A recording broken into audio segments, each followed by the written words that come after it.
Hello, friends. Chapter 25. A Vicious Circle. Miggery So called the man who purchased her uncle, as he said she must. And also, he said she must tend uncle's sheep, and cook uncle's food, and scrub uncle's kettle. And she did all of this without a word of thanks or praise from the man himself.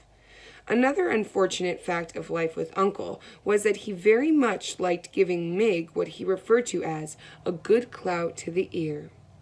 In fairness to Uncle, it must be reported that he always did inquire whether or not Mig was interested in receiving the clout. Their daily exchanges went something like this. Uncle: I thought I told ye to clean the kettle. Mig: I cleaned it, Uncle. I cleaned it good.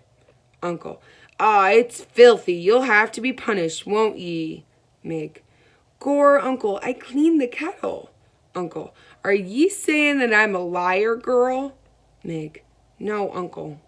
Uncle: Do ye want a good clout to the ear, then? Mig: No, thank you, Uncle, I don't. Alas, Uncle seemed to be as entirely unconcerned with what Mig wanted as her mother and father had been. The discussed clout to the ear was always delivered, I am afraid, with a great deal of enthusiasm on Uncle's part, and received with absolutely no enthusiasm at all on the part of Mig. These clouts were alarmingly frequent, and Uncle was scrumptiously fair in paying attention to both the right and left side of Miggery So. So it was that after a time the young Mig's ears came to resemble not so much as ears, but as pieces of cauliflower stuck to either side of her head, and they became about as useful to her as pieces of cauliflower. That is to say that they all but ceased in their functioning as ears.